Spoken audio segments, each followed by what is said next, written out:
And, Paul, we had moved into that.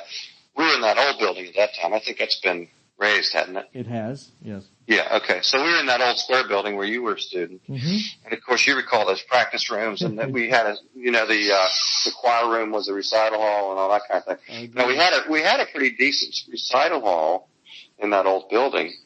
But when LBN came in there, they took it. Right. Yes. And they made it their studio for recording Dr. Falwell's, commercials, I guess you could call them. Yeah, several of those programs for LBN I know were recorded in there. Yeah. Were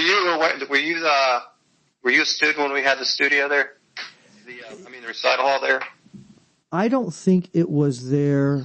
It may have been there just for a brief time. I was aware of it more so from as a literally middle schooler, high schooler being over there, and I did a musical in super conference there in that particular room one year. And so, yeah, I'm aware of it.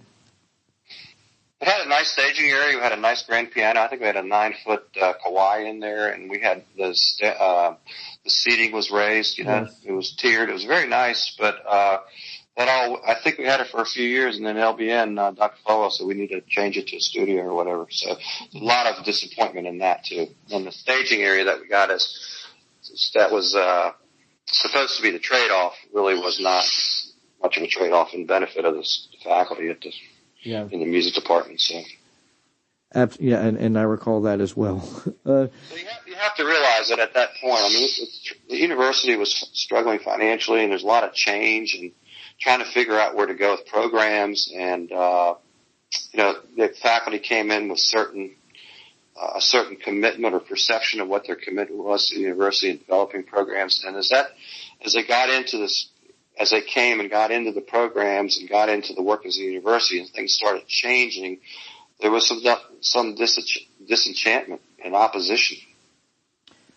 Sure. And if I can kind of jump off of that, but also, kind of look at, again, culture, things that were going on at Liberty during 70s, 80s, and so on, because there really were, as you mentioned, financial difficulties for, really the first at least 30 years of the institution.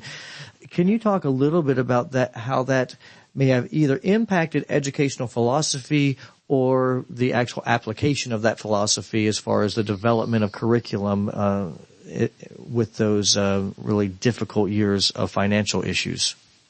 Well, if your mandate is to develop a program, the whole philosophy was we're trying to prepare students to go out and be literate musicians. And I hope you know what I mean by literate musician.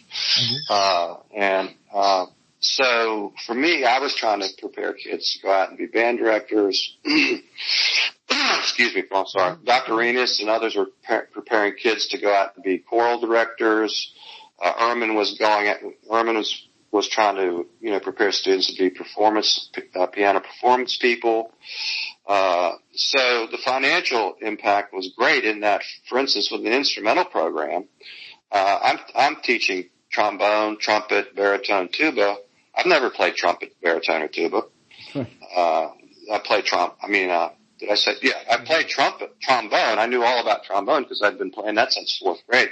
But I'd had no formal training beyond the lessons I had received from people in the Washington, D.C. area. For instance, I took lessons with a guy who was in the Marine band, the one that played for the president, the top band. And he passed away, and I took lessons from another guy who was in the Navy band in the Washington, D.C. area. But beyond that, I knew more about playing the trombone than the teachers I had at Bryan because, again, Bryan was a small school, 500 people, so they didn't have specialists in each area. So Dr. Seck was kind of like one of the first people to come on board who was a woodwinds person, but he was a clarinetist. And so you can see how if you need a double reed person, a single reed person, a person who plays flute, piccolo,